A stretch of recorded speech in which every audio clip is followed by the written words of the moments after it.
everyone. So I'm Thomas. Today we're going to talk about the quality of the images, a well-known topic. I'm just going to shed some new lights on it. Miro, I've seen a few people I know. So for those who do not know the company, it's a French company. It got the unicorn status or whatever it may mean now, because it changed a bit 2 years ago.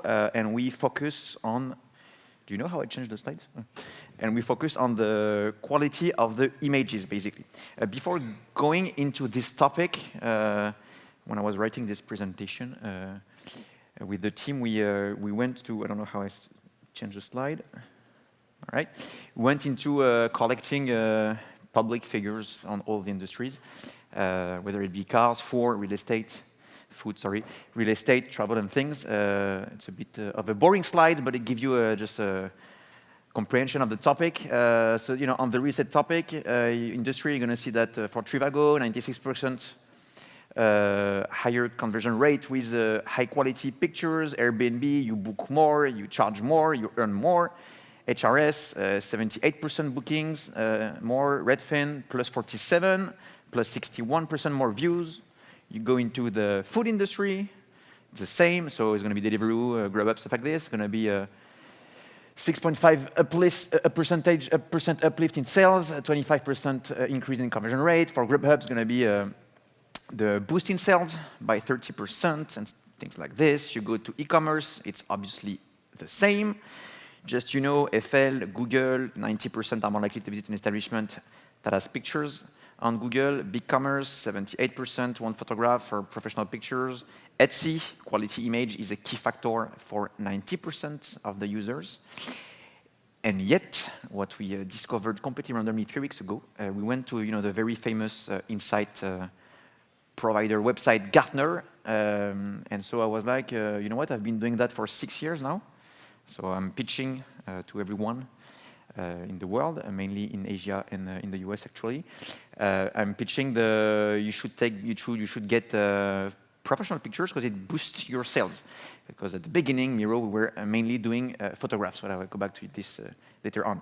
So I went to the website of the Gartner and I go into the CRO, obviously the CRO, thing on the website. So it's conversion rates optimizations. And when you click on this, what you see is 3 sets of tools. The first one that I think everyone knows is heat maps, you know, how to track the mouse on the website, understand what people want to click on. There is then the landing page and website builders. How do you create thousands of landing pages to connect them to your SEA? And then you have the very famous A/B testing solution to understand if you deserve a red button or a green button. But I guess you understand where I'm going. There is nothing about the image optimization, which is quite surprising because it's obviously, I think everyone agrees here, the first thing that converts online. If you don't have any picture, again, you don't sell anything. And if you have a bad picture, you don't sell very good or very well. And it's not on it. I guess that's my mistake. I'm going to push it. But it's a good framework to understand that people do understand the quality impact on the website, but yet no one really went after it. If you go to brands and retailers, obviously, they've been investing in photography for a long time ago, right? You would not be buying a Louis Vuitton bag worth $2,000 if you did not have a picture of it, and actually a good picture of it, right? It's the same for every industry. If you want to buy a $5 million apartment, you're going to have good pictures. If you want to buy a Tesla, you're going to have good picture, blah, blah, blah. But the big difference between now and when we started 7 years ago, is this. It's the surge. Oh, it misses the data, whatever. It's the surge of the UGC. Well, UGC is user-generated content. So it's the content that is not shot by brands, it is shot by end users, right? UGC. It could be car dealers, you know, for dealerships. It could be real estate agents, obviously. It could be consumers on Vinted. Or it could be, and it is most of the time, merchants on websites. So you could be working with 1,000 shop that delivers to your website products, and you need in the shops, they need to, for Amazon or for whatever, they need to take pictures of everything that they get out of the shop every week, and they need to put it on your websites, and they do not take photographers for that, right? They do it themselves, and most of the time, it is very not good. And so that's a big difference. In 2015, it was really a small part of the world, this UGC. In 2022, it's getting super trendy, and we all know that whether it be the second-hand market, that is getting very fashionable, I guess, or just the merchant side of the business, people don't really want to invest in photography or whatever. They want to have good pictures, but they don't really know how to do it, despite the fact that this number of listings are going up and up every month. The only thing you see today, when you're trying to improve the image thing on your website, are technical solutions, so what we call CDN. It's basically a thing that compresses your images properly so that your website loads in 3 seconds, or in 0.3 seconds, and not in 3 seconds, which is good because obviously the quicker your website is displayed, the more sales you're going to have because people stay online. But they completely leave aside the, I don't know how they completely leave aside the quality topic, right? It's purely technical. And so what you see, again, just a few pictures because you've seen that, actually I think you're seeing that every day of your life. You want to order pizza, you want to order whatever stuff on Amazon, you want to even on very expensive things, if you go to Zillow, most of the time it's actually pictures taken by end users, and this one is quite okay. I'm sure you're used to seeing way worse things. You want to buy a car, it's the same thing, right? And again, the quality of these images, the aesthetic quality, has been left aside. And so that's why I'm here today. I'm presenting Miro. We were here 3 years ago to start this thing. We've been focusing on the first 3 years of the company on photography only, for those who know us. So basically, we delivered a solution where a marketplace could, in one click, have thousands of photographers in dozens of countries just go and shoot things. So for a very accurate example, if you open your food app, whatever country you're from, when you see pictures, it's probably us. You see that in the travel industry, in the e-commerce, and many times when you're online and you're trying to buy something, there's a pictures. Often it's us. Unfortunately, not 100% of the time, but often it's us. And then 3 years ago, when we arrived there, I was pitching this actually. We were saying that we were kind of leveling up our platform to go and get the images that we do not produce ourselves, that we get from end users. And so we built what I have put up here as a one-stop shop solution for image quality management. So basically what it is, it's very simple. There is 100 ways or reasons to have a bad image on your website. Could be because of the inputs, like the thing you get are already very bad, the thing that the users sense, right? And we have this shit in, shit out problem. Even if I'm good at AI and stuff, if you give me a very, very bad image, I can't do magic with it. Or there is, I don't know, it's not standardized because you're a marketplace that collects images from brands, and sometimes like this, sometimes like that, sometimes it's on blue backgrounds, on white backgrounds, or it could be sometimes the quality is bad in terms of pixels, or it could be because it's not homogeneous. You have you want to have on your homepage everything listed on a white background or whatever stuff you want.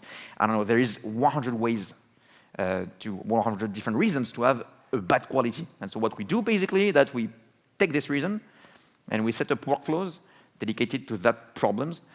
To solve this, and it's threefold. First one is how do you improve the intake of the pictures? Could be professional photography or mobile apps. Going back to that in a minute. Second is how do you edit them with AI? Takes a few seconds and that's it. Third is do you want to have a 100% success rate, and do you want to have, if need be, a human being after the AI going after it and just making sure everything is fine in a few seconds or a few minutes actually. And so this is what it takes, what it is. It's just an example on cars, but it works on everything. We spent years on trying to find ways to put AI inside the app to guide the way you shoot something. So for example, let's say we don't take cars, we take food or whatever, fashion, a shirt.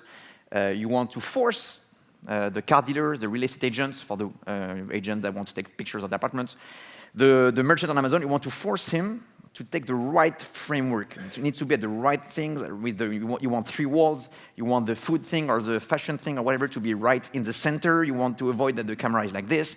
All this kind of stuff that need to be done directly in the app and live, so as to improve again the intake of the images in the cases where you don't want a professional photographer to come in. This is the app part. And then you have the moderation part. It's, again, full AI, or AI plus human being on your side, or AI plus human being on our side, whatever you choose. On the top right, you set up a workflow. You say, I don't want this. I don't want to see logos. When I see a text, I want it to be deleted, or I want the image to be refused, rejected, or whatever. And then you have this Tinder-like application with your keyboard. You go left or right, and you accept or not. If you want a manual check at the end for the 5% cases where we're not sure, you go left and right. It's very, very quick to decide if you want to keep the picture or not. On the right, we patented an algorithm that gives you a great notation on the picture. That's kind of the first thing that we need ourselves to understand if we need to edit the image or not. And so that gives you a notation on the image. Is it very bad? Is it very good? And then how can we improve the quality of it? And then it goes into the AI part, which is, again, very straightforward. This is a fashion example, but you can choose whatever you want. It works. We have dozens of algorithms that go into workflows that you choose. So actually, it takes you a few minutes at the beginning to set up workflows. You're going to say, OK, I have 4 different use cases. On this use case, I want this kind of workflow. So we need to detect the first use case and apply this kind of workflow. On the second use case, I want this workflow and stuff. So this one, for example, is, OK, I get professional pictures. That's one of the workflows. But I want homogeneous things. So you're going to upload the workflow that says, OK, this is one guy. I want to remove, to clip it around. I want to apply a white background. I want to crop at the face because I don't want to see the faces. I want to blah, blah, blah. There's many stuff you can do. Again, it's the same on the cars, it's the same on the food, it's the same on anything. And actually, that's it. Then you need to choose if you want a human being to check if everything is fine, because when you use AI, 5% of the time, it doesn't work. It's not a big thing. It's like something that clipped a bit weirdly. But still, so some companies are completely OK with it. Some really want 100% success rate. And so you can have a human being intervening. It takes a few minutes. It's quite quick. Actually, the end user don't really see it because it's quite very, very smooth. But you can choose anyway. And so you chose this workflow, and you're done. And so and that works quite nicely. I can't demo the apps or the website right now. But again, we're at the booth up there. So I think it's quite cool. Please come up if you want to have a demo live. It's always better than slides. And then I put you a few examples. So this is a car in the parking of the company in Paris. It's going to get you this. I think you've seen stuff like this, or whatever. You have tons of background you need to choose. So the guy that did that chose to the workflow where you need to remove the background, add the 3D things around, put shadows and stuff like this, right? You're not used to do that. It's just a choice. This is for the real estate app for the real estate. So this is for the real estate agents.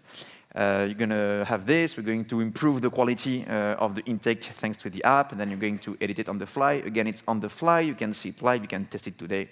It works very nicely. The editing is really, really, really, really close now on what you would have with a human being doing it. I think there's less than 1% difference.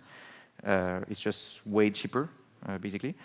But it works really nicely. Another one, you go from that to that, and at the end you have this. It costs a few cents per image. It depends, between 3-4 cents and 12 cents, depends. This is very pixelized.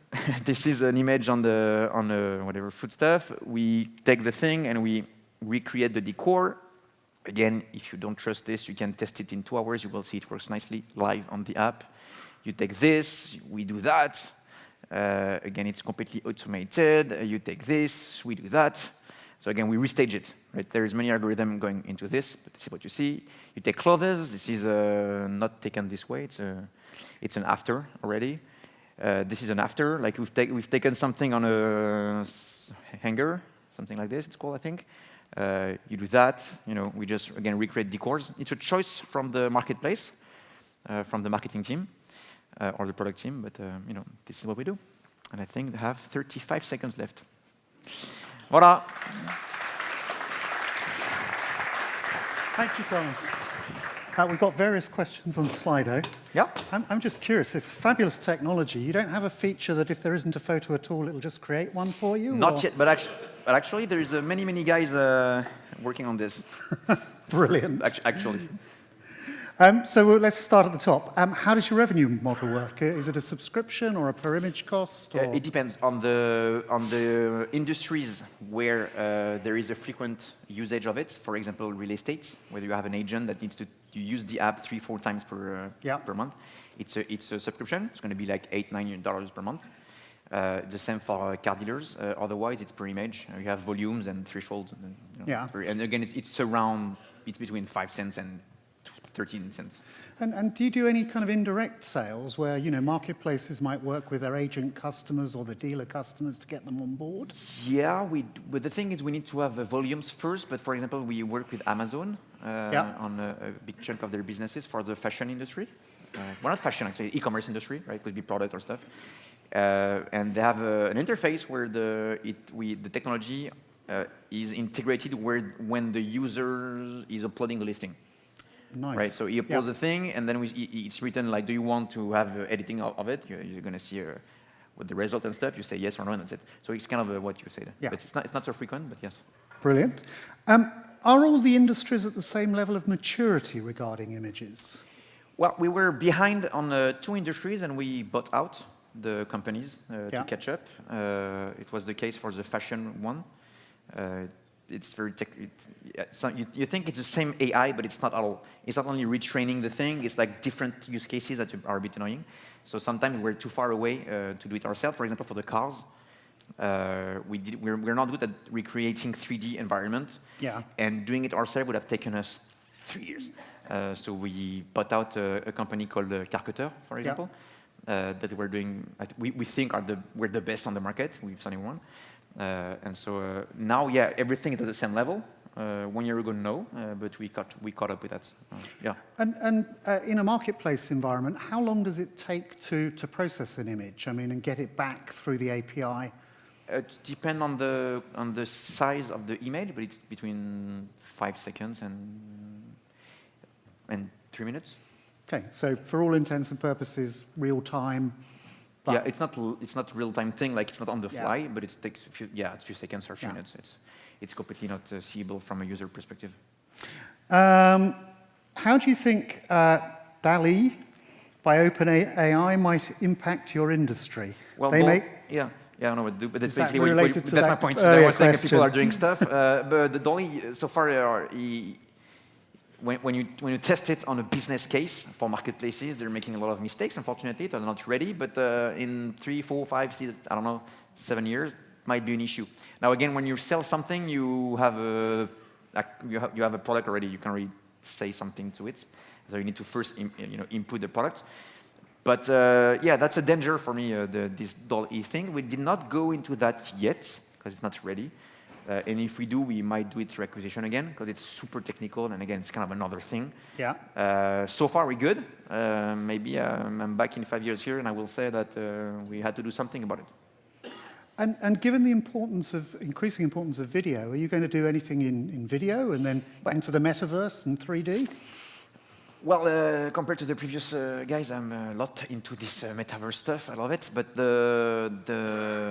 it's not so real yet, right? So I'm not going so much into it. There are some crypto use cases to imagery, but about the video, more seriously about the video.